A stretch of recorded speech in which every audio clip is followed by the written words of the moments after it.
Hey guys, welcome back to another video. This is a fresh new subject that is cyber security. इस subject में हम काफ़ी सारे units पढ़ने वाले हैं जैसे हमने प्रिंसिपल ऑफ मैनेजमेंट में किया। हम हर यूनिट को हर वीडियो में कवर करेंगे। इसका एग्जाम आपका पास आ रहा है। The exam is approaching and that is why मैंने ये सब्जेक्ट चूज़ किया है। सो इस पहली वीडियो में हम सिर्फ यूनिट 1 कवर करने वाले हैं। एंड इस सब्जेक्ट में आई डोंट नीड कि आपको कुछ रटने की ज़रूरत होगी बिकॉज ये सब चीज़ें आप अपने अकॉर्डिंगली अपने आसपास होते हुए बहुत नॉर्मली देखते हो, so you can just understand this and right it in your own words. Okay, so let's begin with the first unit, that is introduction to cybercrime, without wasting any more time. So the first unit is introduction to cybercrime, and the first topic that we are going to address is cybercrime. So crime हम सब जानते हैं, crime means कोई भी अपराध, कोई भी गुनाह जो आपने कर दिया है, दैट इज क्राइम.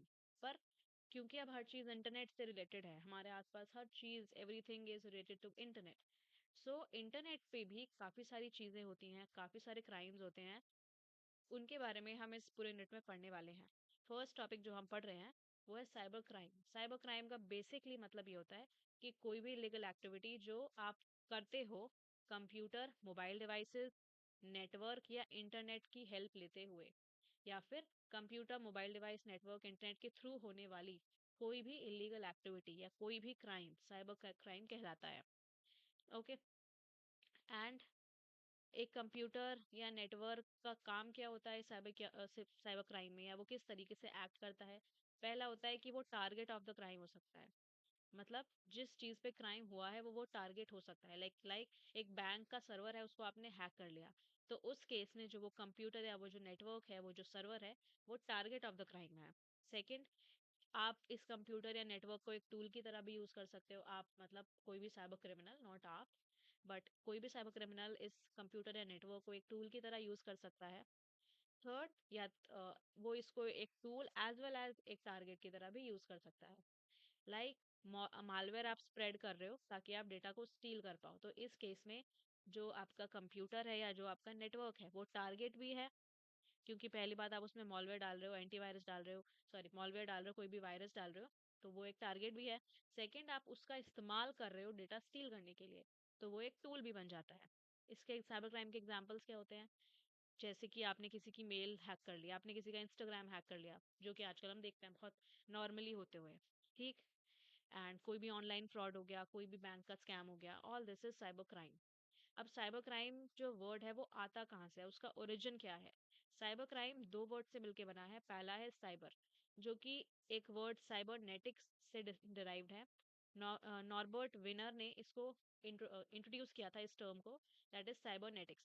साइबरनेटिक्स के ऊपर एक बुक भी है, अगर आप चाहो, अगर आप इंटरेस्टेड हो ऐसे साइबर क्राइम्स में, and you like to read a lot of self help books which are related to cyber crime, so आप पढ़ सकते हो उस बुक को. हाँ, तो हम क्या बात कर रहे थे कि साइबरनेटिक्स एक ऐसी फील्ड ऑफ स्टडी होती है जो मशीन्स की कंट्रोल और कम्युनिकेशन के बारे में पढ़ता है. ठीक. That is the cybernetics is the study of controlling and communicating with machines and living beings. Okay. And जो सेकंड वर्ड है crime, crime means any illegal activity. सो साइबर क्राइम दो वर्ड से मिलकर बना है, that is cyber and crime. Cyber means cyber is derived from the word cybernetics, which basically means that is something that is associated with computer or network, and crime, which means any illegal activity that is punishable by the law, okay, or punishable offense. So basically, cybercrime becomes the illegal acts committed using computer, network, or the internet. Then, so the next topic is information security, जिसको हम normally infosec भी बोलते हैं. Okay. Okay. सो InfoSec या information security का basic मतलब क्या होता है? इसका बेसिक मतलब होता है कि आपके पास जो भी इंफॉर्मेशन है, जो भी आपके पास डेटा है, आप उसको सिक्योर करके रखें, आप उसको प्रोटेक्ट करके रखें अनऑथराइज्ड यूजर से, अनऑथराइज्ड एक्सेस से, या किसी भी तरीके के डिस्ट्रक्शन से. हमारा इसका मेजर गोल होता है कि जो इन्फॉर्मेशन है वो सेफ, एक्यूरेट और अवेलेबल रहे जब भी हमें उसकी ज़रूरत हो.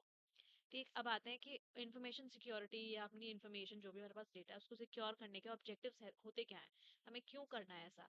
तो इसको याद रखने का आपका एक शॉर्टकट कह सकते हो आप, जिसे आप बोलते हो द CIA ट्रायड. CIA जो होते हैं, ये तीन लेटर्स जो हैं CIA, ये तीन ऑब्जेक्टिव्स के लिए स्टैंड करते हैं. पहला सी से मतलब होता है कॉन्फिडेंशियलिटी, कि जो आपकी इंफॉर्मेशन है, जो भी आपका डेटा है, वो कॉन्फिडेंशियल रहे और उसी इंसान के लिए उसी इंसान को एक्सेसिबल हो जो उसका ऑथराइज्ड यूजर है। फॉर एग्जाम्पल, आपको आपके पास कोई मेडिकल रिकॉर्ड है किसी पेशेंट का जो आप नहीं शेयर करना चाहते। मेडिकल रिकॉर्ड शेयर करने मतलब अलाउड नहीं होते हैं, पर्सनल डिटेल्स शेयर करने अलाउड नहीं होती हैं। तो वो आपको प्रोटेक्ट करना है अपने सिस्टम के अंदर। तो that is what is known as confidentiality, कि जो आपका पूरा रिकॉर्ड है पेशेंट का, वो कॉन्फिडेंशियल रहे, सीक्रेट रहे, सिक्योर्ड रहे। सेकेंड ऑब्जेक्टिव होता है दैट इज इंटेग्रिटी। सीआईए में आई का मतलब होता है इंटेग्रिटी। इंटेग्रिटी का मतलब होता है जो इन्फॉर्मेशन, जो भी डेटा आपके पास है, वो एक्यूरेट और अनऑल्टर्ड रहे। मतलब जिस फॉर्म में आपको वो डेटा मिला है उसी फॉर्म में वो आपके पास रहे और उसमें कोई भी चेंज ना आए जब तक ऑथराइज्ड पर्सन उसमें कोई चेंज ना करना चाहे। ठीक। जिसका इसका एग्जांपल हमने क्या लिखा है कि जो एग्जाम के मार्क्स होते हैं या जो बैंक बैलेंस होता है किसी का, वो अनऑथराइज्ड चेंजेस से प्रिवेंटेड रहे। मतलब आपको मार्क्स मिल गए हैं एग्जाम में, सपोज आपको 100 में से 32 मार्क्स मिले हैं या 42 मार्क्स मिले हैं, तो उसकी इंटेग्रिटी मेंटेन रहे और जैसे जो आपको मार्क्स मिले हैं वही आपके पेरेंट्स तक जाएं या जो भी उस मार्कशीट का पर्पस है वो सॉल्व हो। तो that is called maintaining the integrity. वो अलग बात है कि आजकल बच्चे 32 का 82 बना देते हैं, so that is something else. उसका मतलब है कि आप उस मार्कशीट की, उस मार्क रिकॉर्ड की इंटेग्रिटी को चेंज कर रहे हो, वायलेट कर रहे हो। Then comes availability. अवेलेबिलिटी जो सीआईए है उसमें ए स्टैंड्स फॉर अवेलेबिलिटी, जिसका मतलब होता है कि इंफॉर्मेशन सिर्फ ऑथराइज्ड यूजर्स को ही अवेलेबल होनी चाहिए। जब भी उनको रिक्वायरमेंट है तो उनको वो इंफॉर्मेशन अवेलेबल हो जानी चाहिए। ओके। जैसे बैंक सर्वर्स प्रॉपरली फंक्शन करें ताकि कस्टमर्स अपने अकाउंट्स की इंफॉर्मेशन एक्सेस कर पाए इजीली। देन अब हमने पढ़ा साइबर क्राइम क्या होता है और कैसे कैसे साइबर क्राइम होता है, या टारगेट क्या होता है, हमारे जो कंप्यूटर्स होते हैं, नेटवर्क होते हैं, वो किस तरीके से यूज होते हैं। आप हमने जब जान लिया कि साइबर क्राइम क्या होता है तो हम साइबर क्रिमिनल्स भी आसानी से डिस्क्राइब कर सकते हैं कि जो भी साइबर क्राइम क्या होता है, कोई भी ऐसी इलीगल एक्टिविटी जो आपके इंटरनेट, कंप्यूटर या नेटवर्क के थ्रू करी जाए उसे साइबर क्राइम बोलते हैं। तो साइबर क्रिमिनल्स कौन हुए? जो इंसान साइबर क्राइम कर रहा है वो साइबर क्रिमिनल हुआ। अब वो इंडिविजुअल्स भी हो सकते हैं, वो ग्रुप्स भी हो सकते हैं। तो साइबर क्रिमिनल्स आर इंडिविजुअल्स और group of people who commit crimes using computer, mobile device, network और इंटरनेट। इसका मोटिव क्या होता है, वो ऐसा करते क्यों है? या तो उन्हें डेटा चुराना होता है, पैसे चुराने होते हैं, कुछ आइडेंटिटी थेफ्ट करना होता है, या किसी तरीके की सिस्टम या सर्विस को डैमेज करना होता है। अब दो तरह के साइबर क्रिमिनल होते हैं, एक होते हैं हैकर और एक होते हैं फ्रॉडस्टर। हैकर वो होते हैं जो सिस्टम्स के अंदर घुस जाते हैं, सिस्टम्स को हैक कर लेते हैं ताकि वो डेटा को मैनिपुलेट और स्टील कर पाए। जबकि जो फ्रॉडस्टर्स होते हैं वो होते हैं जो ऑनलाइन फ्रॉड्स करते हैं। अब उनका मेन मोटिव होता है मॉनेटरी गेन्स, मतलब वो पैसों के लिए ही ये सब चीजें करते हैं, चाहे वो ऑनलाइन स्कैम हो, फिशिंग हो, फेक कॉल्स हो, स्पैमिंग हो या कुछ भी और हो। Okay. Then comes cyber crimes जो होते हैं वो कुछ फॉर्म्स में क्लासिफाई होते हैं। पहला फॉर्म होता है इंडिविजुअल्स के अगेंस्ट साइबर क्राइम्स क्या क्या हो सकते हैं, अगेंस्ट इंडिविजुअल्स।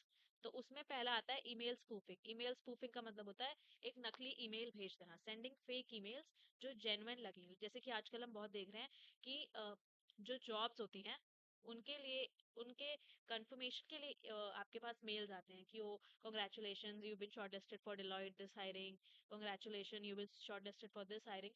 सो वो फेक ईमेल्स होते हैं। आप लोग लिंक्डइन पे भी बहुत देखते हो आजकल, ऐसे बहुत सारे फेक ईमेल्स के बारे में पोस्ट आउट कर रहे हैं लोग। सो that is what is called email spoofing, when you send fake emails जो जेन्युइन लगी ताकि जो भी आपका टारगेट विक्टिम है वो अपनी इंफॉर्मेशन को शेयर करे आपके साथ। स्पैमिंग का बेसिक मतलब होता है sending bulk unwanted emails, messages या कॉल्स। ओके। कहते हैं ना स्पैम कर रहे हैं, स्पैम कॉल है, तो उसका मतलब ये होता है कि बल्क अनवांटेड फॉल्स मेल्स या मैसेजेस आना, दैट इज कॉल्ड स्पैमिंग। ये इंस्टाग्राम वाली इंस्टा वाली स्पैमिंग नहीं होती है, this is something different, this is a cyber crime. Then comes harassment. Harassment मतलब ऑनलाइन प्लेटफॉर्म पे आपको किसी भी तरीके से कोई थ्रेटन कर रहा है, अब्यूज कर रहा है, so that comes under harassment. Then comes cyber stalking. Okay. Cyber stalking का मतलब होता है आप किसी को कॉन्टिन्यूअसली मॉनिटर कर रहे हो और उसको ट्रबल कर रहे हो किसी ना किसी तरीके से। या तो आप उसको रिपीटेड मैसेजेस भेज रहे हो जो उसके लिए, उसकी मेंटल हेल्थ के लिए डिस्टर्बिंग है, या आप फेक प्रोफाइल्स बना रहे हो, या आप कॉन्टिन्यूअसली उसकी प्रोफाइल पे एंगेज करके उसे डिस्टर्ब कर रहे हो, so that is called cyber stalking. अब सेकंड तरह के क्राइम्स होते हैं प्रॉपर्टी के अगेंस्ट। प्रॉपर्टी के अगेंस्ट क्या क्राइम्स होते हैं? पहला होता है क्रेडिट कार्ड फ्रॉड, जिसमें आपकी जो क्रेडिट कार्ड की डिटेल्स होती हैं उसको वो आपको किसी तरीके से फूल बना के ले लेते हैं, लाइक ओटीपी शेयर करना, या किसी भी तरीके से वो आपकी कार्ड की डिटेल्स आपसे ले लेंगे कॉल करके, या किसी अनवांटेड लिंक के थ्रू करवा के। So that is called card fraud. Then comes intellectual property crimes. Intellectual property crimes जो होते हैं वो होता है बेसिकली आईपी होता है इंटेलेक्चुअल प्रॉपर्टी। तो जब कोई आईपी कोई आपकी इंटेलेक्चुअल प्रॉपर्टी का मिसयूज या मिसयूज करे या उसको चुरा ले, जैसे कि आपने कुछ सॉफ्टवेयर बनाया तो वो आपकी इंटेलेक्चुअल प्रॉपर्टी है। कहते हैं लोग कि हम इस पे पेटेंट कराएंगे। सो पेटेंट हम अपनी इंटेलेक्चुअल प्रॉपर्टी पे ही कराते हैं, जो हमारे खुद के इन्वेंशंस हैं या खुद के क्रिएटिव वर्क है, खुद की डेवलपमेंट है। So that is what is called in property intellectual property. Okay, and जब उसके खिलाफ कोई क्राइम हो, so that is called intellectual property crime. Then comes software piracy. Software piracy का मतलब होता है आप इलीगली किसी भी पेड सॉफ्टवेयर को खरीद रहे हो, उसको यूज कर रहे हो या उसको डिस्ट्रीब्यूट कर रहे हो। लाइक आजकल बहुत लोग मूवी डाउनलोड करते हैं पायरेसी के थ्रू, पायरेटेड मूवीज जिसे बोलते हैं, पायरेटेड बुक्स, मतलब आप इलीगल कॉपी कर रहे हो किसी चीज की, फिर आप उसको यूज कर रहे हो, डिस्ट्रीब्यूट कर रहे हो। So that is called software piracy. Software piracy case में वो सॉफ्टवेयर की होती है। Then third is against organisation. Cyber crimes organisation के अगेंस्ट भी होते हैं। पहला होता है कि अनऑथराइज्ड एक्सेस, किसी ऑर्गेनाइजेशन के सिस्टम में कोई अनऑथराइज तरीके से घुस जाए और उसके डेटा को स्टील या डैमेज कर ले। So that is one kind of cyber crime against organisation. फिर आता है डिनायल ऑफ सर्विसेज, जिसे आप डॉस बोलते हो। डिनायल ऑफ सर्विसेज का क्या मतलब होता है? सपोज दो वेबसाइट्स हैं, अमेजोन और फ्लिपकार्ट। अब कोई हैकर है या कोई साइबर क्रिमिनल है, उसने बार बार अमेजोन पे रिक्वेस्ट भेज के, अमेजोन को खोलने की कोशिश करके या उसके पासवर्ड्स चेंज करके किसी तरीके से उस पर एक ट्रैफिक जनरेट कर दिया, जिसकी वजह से जो वेबसाइट है अमेजोन, वो कुछ टाइम के लिए बंद हो जाएगी या वो खुल नहीं पाएगी, जिसकी वजह से जो बाकी यूजर्स हैं अमेजोन के, वो उसे उस पर्टिकुलर टाइम पर तक यूज नहीं कर पाएंगे। सो अब उसका फायदा क्या होगा? जो फ्लिपकार्ट है, जो यूजर्स अमेजोन से कुछ खरीदना चाह रहे थे, क्योंकि वेबसाइट बंद है, जैसे आप कहते हो ना सर्वर डाउन है वेबसाइट का, so that is called denial of service. Website बंद है तो वो लोग फ्लिपकार्ट से खरीद लेंगे।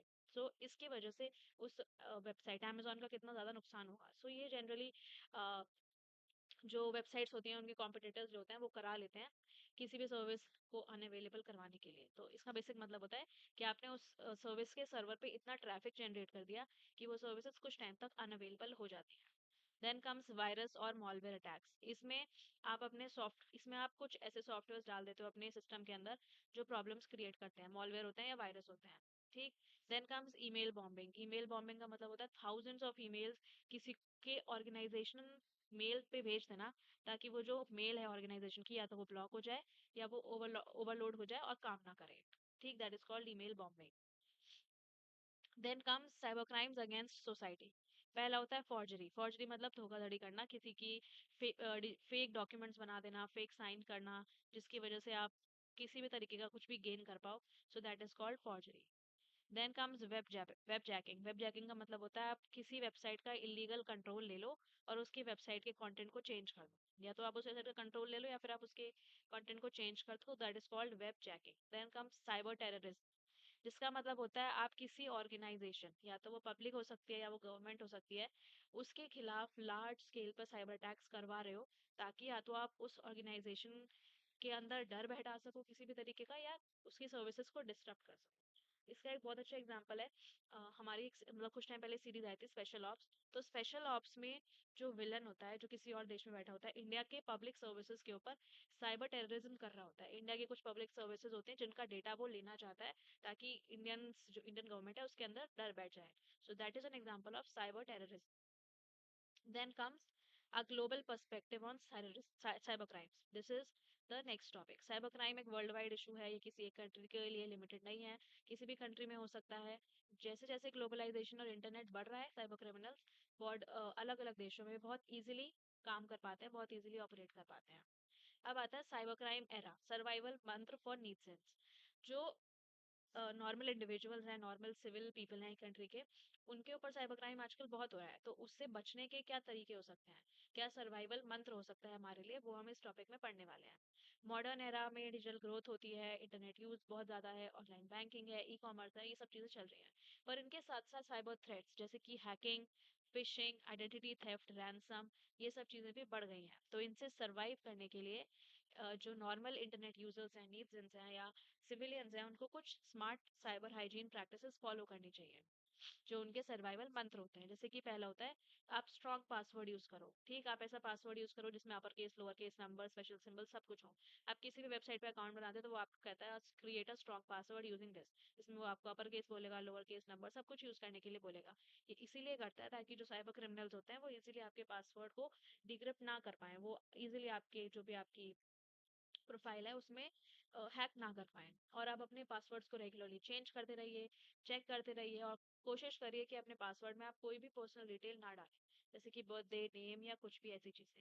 सेकंड स्टेप क्या हो सकता है, आप अपनी ज्यादातर सर्विसेज के ऊपर टू फैक्टर ऑथेंटिकेशन लगा दीजिए, जिसकी वजह से आपको एक एक्स्ट्रा लेयर ऑफ सिक्योरिटी मिल जाती है। कोई भी इंसान, कोई भी अनऑथराइज पर्सन जब आपके उस प्रोफाइल में या उस सर्विस में लॉग इन करने की कोशिश करेगा तो आपको ओटीपी ऑथेंटिकेशन या किसी भी तरीके का ऑथेंटिकेशन रिक्वायर्ड होगा, चाहे वो ओटीपी के फॉर्म में हो, फिंगरप्रिंट के फॉर्म में हो, या कोई कोड के फॉर्म में हो। देन कम्स, अपने सॉफ्टवेयर्स को अपडेटेड रखिए। किसी भी सॉफ्टवेयर को का पुराना वर्जन ना यूज करके उसे अपडेटेड वर्जन में यूज कीजिए, ताकि आपके जो सिस्टम है वो अपडेटेड रहे, एंटीवायरस दूर रहे, और किसी भी तरीके का साइबर क्राइम आपके साथ ना हो पाए। फोर्थ, सस्पिशियस लिंक या ईमेल्स पर क्लिक मत कीजिए, उनको यूज मत कीजिए। साइबर क्रिमिनल्स फिशिंग ईमेल्स भेजते हैं, जो फेक लिंक्स, जो फेक ईमेल्स होते हैं उनके अंदर कुछ लिंक्स होते हैं जिनके थ्रू वो आपका डेटा स्टील कर लेते हैं। तो ऐसे कभी भी किसी भी अटैचमेंट, किसी भी डॉक्यूमेंट, फोटो, लिंक पे कभी भी क्लिक नहीं करना चाहिए।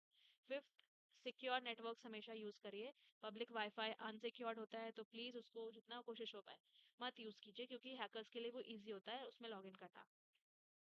और उन वेबसाइट्स को यूज करिए जो सिक्योर कनेक्शन के साथ हैं, जिसका मतलब होता है HTTPS के कोड को वो फॉलो करती हैं, मतलब वो सिक्योर्ड वेबसाइट्स हैं। अपने डेटा का बैकअप रखिए, रेगुलर बैकअप रखेंगे जब आप, तो आपका डेटा लॉस नहीं होगा किसी भी तरीके के फेलियर, साइबर अटैक या किसी भी तरीके के प्रॉब्लम से। देन कम्स, अपने आप को अवेयर रखिए कि आपके साथ अगर कोई साइबर क्राइम हो गया है तो उसका बेस्ट डिफेंस क्या हो सकता है। स्कैम्स क्या चल रहे हैं आप उसके बारे में नॉलेज रख सकते हैं, मालवेयर्स क्या चल रहे हैं उसके बारे में देख सकते हैं, इनसे बच के सकते हैं उसके बारे में अपने आप को एजुकेट कर सकते हैं। Then the next topic comes कि साइबर क्राइम्स होते हैं, साइबर क्रिमिनल्स होते हैं, अब वो साइबर क्रिमिनल्स इन साइबर क्राइम्स को प्लान कैसे करते हैं, इन अटैक्स को प्लान कैसे करते हैं। ऐसा तो नहीं होता कि वो रैंडमली प्लान करते हैं, वो एक सिस्टमैटिक प्रोसेस फॉलो करते हैं, जिसकी वजह से उनकी सक्सेस के रेट बढ़ जाते हैं। अब उसकी कुछ स्टेजेस होती हैं। पहला स्टेज में वो क्या करते हैं, वो इन्फॉर्मेशन गैदर करते हैं, जितना ज्यादा डेटा वो कलेक्ट कर सकते हैं अपने टारगेट या अपने विक्टिम के बारे में वो करते हैं। जैसे कि एक हैकर एक एम्प्लॉय की लिंक्डइन प्रोफाइल को पढ़ेगा ये देखने के लिए कि उसके पासवर्ड्स क्या क्या हो सकते हैं, या उसके सिक्योरिटी क्वेश्चंस क्या हो सकते हैं। सेकंड, वो वीकनेस ढूंढने की कोशिश करते हैं। वो आपके सिस्टम, नेटवर्क या आपके बिहेवियर में कुछ ऐसी वीकनेसेस ढूंढते हैं, कुछ कुछ ऐसी वल्नरेबिलिटीज ढूंढते हैं जिनके थ्रू वो आपके डेटा को या आपके इंफॉर्मेशन को स्टील कर पाए। Then comes entering the system. वो अनऑथराइज्ड एक्सेस गेन करने की कोशिश करते हैं इन जो वीकनेस उन्होंने ऊपर आइडेंटिफाई करी उनके थ्रू। जैसे कि फेक बैंक ईमेल भेज दिया आपको, और जिसमें कुछ मॉलवेयर अटैच था और आपने उसको ओपन किया, और then you are a victim. Then comes staying hidden. जो साइबर क्रिमिनल्स होते हैं वो सिस्टम के अंदर रहते हैं बिना डिटेक्शन के, ताकि वो कंटिन्यूअस एक्सप्लॉइटेशन कर पाए। ठीक, जैसे कि एक हैकर है, वो एक कंपनी में काम कर रहा है किसी फेक प्रोफाइल के साथ, but in in reality he is a hacker. तो वो कुछ टाइम तक वहां पे काम करेगा ताकि वो कंपनी के सर्वर को यूज कर पाए, उसकी एक्सेस ले पाए काफी महीनों तक, और डेटा कलेक्ट करके एंड देन इवेंचुअली जो भी उसका टारगेट होगा, जो भी उसका मोटिव होगा, वो उसको कैरी आउट करेगा। So this is why they stay hidden. Then comes covering tracks. वो इरेज कर देते हैं एविडेंस, जिससे कि वो ट्रेस ना करे जा सके। ठीक, वो आपकी लॉगिन हिस्ट्री हटा देंगे, किसी भी और तरीके का जो भी उनका डिजिटल प्रिंट होगा, डिजिटल इंप्रेशन होगा, उसको डिलीट कर देंगे ताकि वो कभी भी इजीली ट्रैक ना हो पाए। Then comes performing the attack. में फिर उनका लास्ट काम होता है कि जब उन्होंने सारी इन्फॉर्मेशन गेट कर ली, आपकी वीकनेस आइडेंटिफाई कर ली, उनके थ्रू आपके सिस्टम्स में घुस गए, आपने आपकी अपनी जो कहते हैं अपना डिजिटल इंप्रेशन डिलीट कर दिया, इरेज कर दिया एविडेंसेस, फिर वो अपने अटैक को प्लान कर देते हैं, एग्जीक्यूट कर देते हैं। जैसे कि हॉस्पिटल पेशेंट के रिकॉर्ड्स को एन्क्रिप्ट कर लिया और उनसे क्या कहते हैं उनसे रैंसम मांग ली। So that is how they plan their attacks. Okay, then comes the next topic that is social engineering. Social engineering जो होता है वो आर्ट होती है लोगों को मैनिपुलेट करने की, ताकि वो अपनी कॉन्फिडेंशियल जो इन्फॉर्मेशन है उसको दे दें। ठीक, instead of directly like hacking into the systems or directly hacking the system और the software, जो attackers होते हैं वो human psychology के ऊपर अटैक करते हैं, उनको exploit करते हैं ताकि जो information उनको चाहिए वो बिना किसी अटैक के, बिना किसी हैकिंग के ही उनको मिल जाए। ठीक, जैसे कि वो आपके अंदर ट्रस्ट बिठाएंगे या आपको किस तरीके से चीज से डराएंगे ताकि आप उनको जो भी इंफॉर्मेशन को चाहिए वो आप उनको दे दो। अब इसके लिए वो क्या टेक्निक्स यूज करते हैं? पहला, फिशिंग।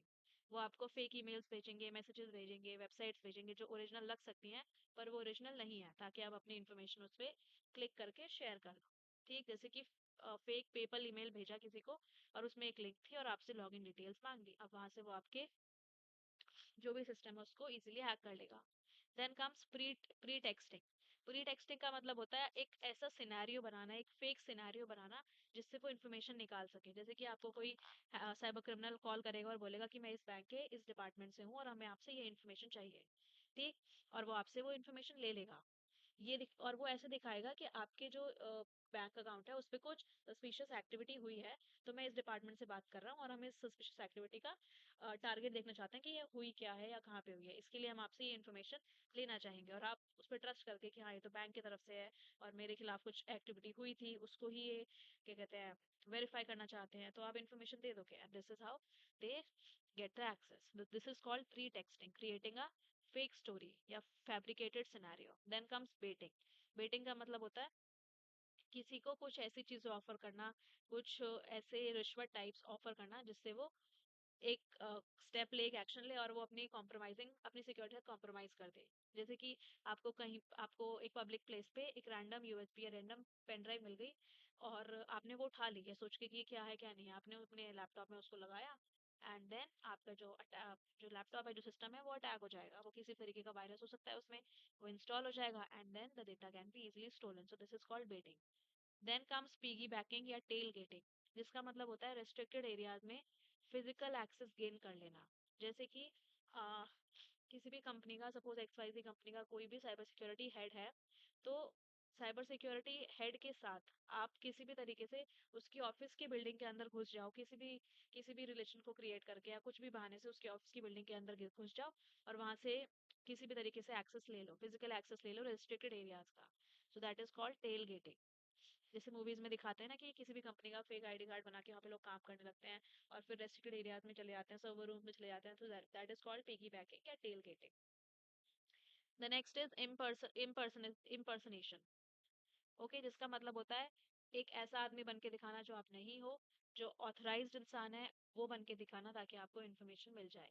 ठीक, जैसे कि एक हैकर इम्पर्सोनेट करता है कि वो कंपनी के आईटी सपोर्ट टीम का है और एम्प्लॉय से उनकी डिटेल मांग लेता है ताकि वो सिस्टम के इशू को फिक्स कर पाए। So this is called impersonation. Then comes cyber stalking. Cyber stalking जो होता है वो एक ऐसा एक्शन होता है जिसमें आप रिपीटेडली किसी को हैरेस करते हो, फॉलो करते हो या मॉनिटर करते हो ऑनलाइन, या तो सोशल मीडिया के थ्रू, ईमेल के थ्रू या मैसेजिंग ऐप के थ्रू। ये एक सीरियस साइबर क्राइम होता है क्योंकि इससे साइकोलॉजिकल हार्म हो सकता है किसी भी इंसान को और उसकी पर्सनल सेफ्टी कॉम्प्रोमाइज हो सकती है। इसके कुछ करेक्टरिस्टिक्स होते हैं साइबर स्टॉकिंग के। पहला होता है मॉनिटरिंग। स्टॉकर्स कॉन्टिन्यूअसली आपकी ऑनलाइन एक्टिविटीज को देखते हैं, वॉच करते हैं। ठीक, देन थ्रेट्स। वो आपको अब्यूजिव थ्रेट्स, ऑफेंसिव थ्रेट्स या थ्रेटनिंग मैसेजेस भेजेंगे ताकि आप डर जाओ। Then unwanted attention. वो आपको कांटेक्ट करेंगे कॉन्स्टेंटली मैसेज, कॉल या फेक अकाउंट्स के through. Then comes privacy invasion.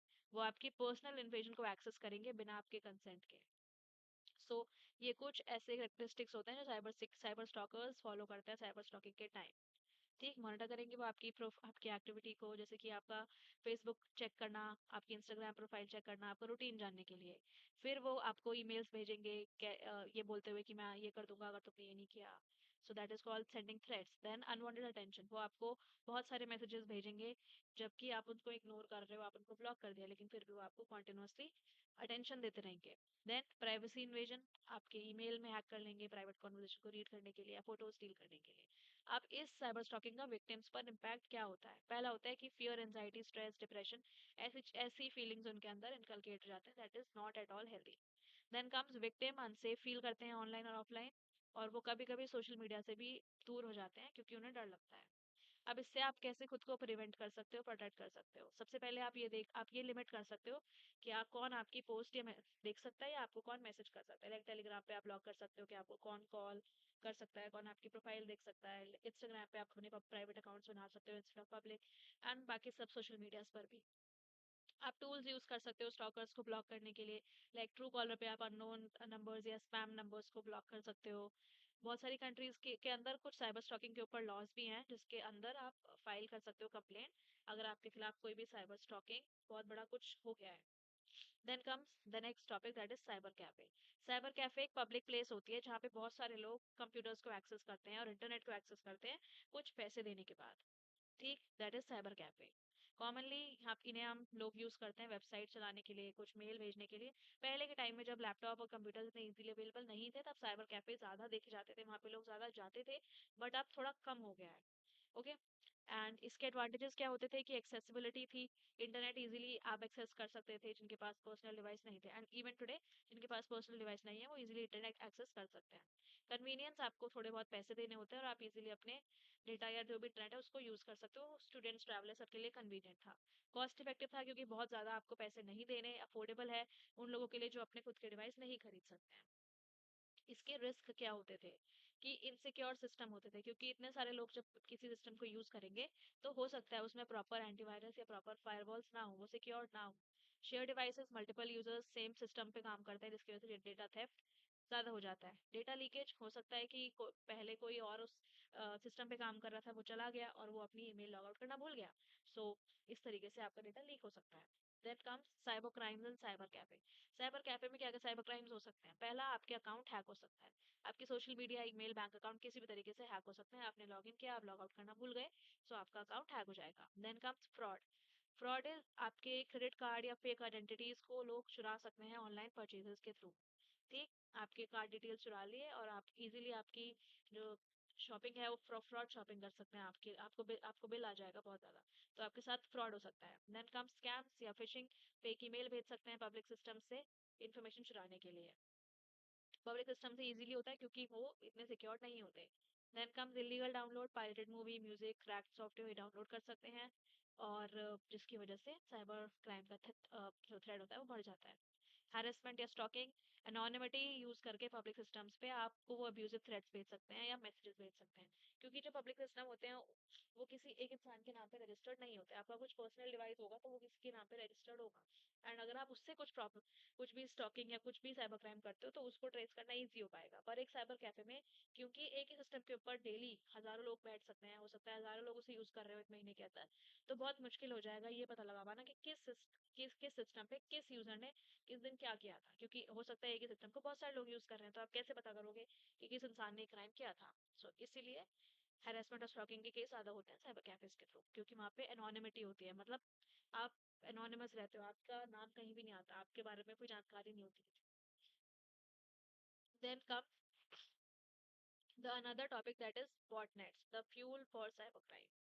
Botnet एक नेटवर्क होता है कंप्यूटर या डिवाइसेस का जो सीक्रेटली इन्फेक्ट हो गया है और उसको कोई कंट्रोल कर रहा है रिमोटली, जिसको बोट मास्टर कहते हैं। ठीक, बेसिकली ये कंप्यूटर या डिवाइस हो सकता है जो सीक्रेटली इन्फेक्ट हो गया है, मतलब जो उसका ओनर है उसको पता ही नहीं है कि उसका डिवाइस इन्फेक्ट हो गया है, वो सीक्रेटली इन्फेक्ट हो गया है और कोई और इंसान उसको कहीं और बैठे हुए कंट्रोल कर रहा है। जो इंसान उसको कंट्रोल कर रहा है, जो वो साइबर क्रिमिनल है, उसको आप बोट मास्टर कहोगे। ठीक, जो ओनर होते हैं उनको वो अवेयर ही नहीं होते कि उनका सिस्टम कॉम्प्रोमाइज होता है। So that is called botnet. It is a network of computer device or systems that is secretly infected with a malware or a virus and is controlled by some other cyber criminal who is known as the bot master. इसके owners को कोई खबर नहीं होती है। अब botnet होता कैसे है, कैसे अटैक होता है? पहला, इन्फेक्शन। कंप्यूटर्स इन्फेक्ट हो जाते हैं ईमेल, फेक डाउनलोड या कॉम्प्रोमाइज वेबसाइट के थ्रू। Second, control. बोट्स जो होते हैं वो साइमल्टेनियसली या सेलेक्टिवली चूज करे जाते हैं अटैक के ऊपर डिपेंड करते हुए। ठीक, जैसे कि एक हैकर है, वो कहीं और बैठे हुए, अपने घर पे बैठे हुए थाउजेंड्स ऑफ बॉट्स को इंस्ट्रक्ट कर सकता है, उनको डायरेक्ट कर सकता है कि वो स्पैम ईमेल्स भेजें एक बार में। So that is why it is controlled selectively और simultaneously. Then comes attack launch. Control gain करने के बाद जो क्रिमिनल होता है या जो बोट मास्टर होता है वो बोटनेट का यूज करता है और अटैक्स कर लेता है, क्योंकि अटैक अलग अलग डिवाइसेस से आएंगे एक ही टाइम पे, तो उनको ट्रेस और ब्लॉक कर पाना बहुत मुश्किल है। अब बोटनेट्स के यूज क्या होते हैं, मतलब क्यों करते हैं बोट मास्टर्स, साइबर क्रिमिनल्स क्यों यूज करते हैं इन्हें? पहला, distributed denial of services, DDoS attacks. मतलब आप किसी वेबसाइट पर ट्रैफिक या ओवरलोड उसे ओवरलोड कर रहे हो, तब तक वो क्रैश नहीं हो जाती या टेम्परली अनअवेलेबल नहीं हो जाती। जैसे कि गवर्नमेंट वेबसाइट को इतने लोगों ने, मतलब एक पोर्ट मास्टर ने इतनी बार उस पर ट्रैफिक क्रिएट किया कि वो ऑफलाइन हो गई, या वो चल नहीं रही, या वो क्रैश हो गई, क्योंकि किसी बोट मास्टर ने उस पर फेक रिक्वेस्ट भेजी बहुत सारी। Then spam campaigns, bot master botnets का यूज करते हैं स्पैम ईमेल्स भेजने के लिए, या तो स्कैम करने के लिए, मॉलवेयर स्प्रेड करने के लिए, या किसी भी और अपने अटैक के लिए। Then comes data theft. Botnet का यूज वो इंफॉर्मेशन चुराने के लिए भी यूज करते हैं जो कि सेंसिटिव इंफॉर्मेशन है, लाइक आपके लॉगिन क्रेडेंशियल, आपकी फाइनेंशियल डिटेल या personal data. Then cryptojacking, वो कभी कभी विक्टिम के जो कंप्यूटर होते हैं वो सीक्रेटली यूज करते हैं ताकि वो उनकी क्रिप्टो करेंसी को एक्सेस कर पाए। ठीक। देन अटैक वेक्टर क्या होता है? अटैक वेक्टर एक ऐसा पाथ होता है जो साइबर क्रिमिनल्स चुनते हैं ताकि वो अनऑथराइज्ड एक्सेस ले पाए किसी कंप्यूटर या सिस्टम की। मतलब साइबर क्रिमिनल बोर्ड मास्टर एक अटैक प्लान कर रहा है, तो उसको पूरा करने के लिए वो कौन सा रास्ता लेगा, सो that is called attack vector. ठीक, ये बेसिकली एंट्री पॉइंट होता है जिसके थ्रू अटैकर एक्सप्लॉइट करता है डेटा को या किसी भी सिस्टम को। अटैक वेक्टर्स क्या होते हैं, मेन रास्ते क्या होते हैं स्पोर्ट मास्टर्स या अटैकर्स के लिए? पहला होता है फिशिंग ईमेल्स, वो आपको फेक बैंक ईमेल्स या फेक ईमेल्स भेजेंगे। मॉलवेयर, वो आपको कोई गलत सॉफ्टवेयर भेज देंगे, एक ट्रोजन, मतलब एक उन्होंने एक सॉफ्टवेयर भेजा डाउनलोड करने के लिए जिसमें कोई और तरीके का वायरस इंस्टॉल था साथ में, और आपने वो इंस्टॉल कर लिया and your system is compromised. Then come weak passwords. ये भी तरीका होता है उनका आपके सिस्टम में गेन करने के लिए। कुछ लोग होते हैं जो बहुत सिंपल पासवर्ड रखते हैं, 1 2 3 4 5 6, या पासवर्ड, या वेलकम, ऐसे कुछ सिंपल पासवर्ड रखते हैं, वीक पासवर्ड रखते हैं। उनके थ्रू भी वो आपके सिस्टम में लॉग कर सकते हैं या हैक कर सकते हैं। सोशल इंजीनियरिंग, वो आपका ट्रस्ट गेन करेंगे, आप मिडल बिठाएंगे और उसके थ्रू वो आपकी डिटेल्स निकलवा लेंगे। अब अटैक वेक्टर मैटर क्यों करता है? ये इसलिए मैटर करता है क्योंकि ये बताता है कि साइबर सिक्योरिटी के वीक पॉइंट्स क्या हैं। आज के ज़माने में जब इंटरनेट इतना डेवलप्ड है, इतनी सारी टेक्नोलॉजीज हैं, स्टिल जो साइबर सिक्योरिटी है उसके कुछ वीक पॉइंट्स हैं जिनके थ्रू ये पोर्ट मास्टर, साइबर अटैकर लोगों के डेटा को, लोगों को किसी भी तरीके से साइबर अटैक करते हैं। ऑर्गेनाइजेशन को हमेशा अपने इंफॉर्मेशन, अपने मॉनिटर्स को रेगुलरली चेक करते रहना चाहिए ताकि ये रिस्क जो होती हैं ये उनको मिनिमाइज कर सकें। और अटैक वेक्टर्स कॉन्स्टेंटली इवॉल्व कर रहे हैं जैसे जैसे टाइम बढ़ रहा है, और इसीलिए उन पे ध्यान रखना, उन पे विजिलेंस रखना बहुत ज़्यादा ज़रूरी है। इट इज़ वेरी इंपॉर्टेंट कि हम अपने खुद के सिस्टम्स के लिए, खुद की इन्फॉर्मेशन के लिए काफ़ी अवेयर हों और उसके लिए करेक्टिव मेजर्स लें ताकि किसी भी तरीके का साइबर अटैक हमारे साथ ना हो। So this is all about this unit, that is the unit 1, cyber security, introduction to cyber crime. And इसके नोट्स मैंने डिस्क्रिप्शन में पिन कर दिए हैं, आप टेलीग्राम पे जाके डाउनलोड कर सकते हैं। इन केस अगर आपको कोई भी क्वेश्चन है, you can drop it in the comments, I will try to reply. And next unit या तो कल या एक दिन बाद मैं अपलोड कर दूंगी। बिफोर योर एग्जाम हम सारे यूनिट्स कवर कर लेंगे, एंड जो भी इसके इंपॉर्टेंट क्वेश्चंस होंगे वो मैं रेगुलरली पोस्ट करूंगी till your exam in shorts. आप चेक कर सकते हो जाके मेरे यूट्यूब चैनल पे। And this is it, thank you so much for this video.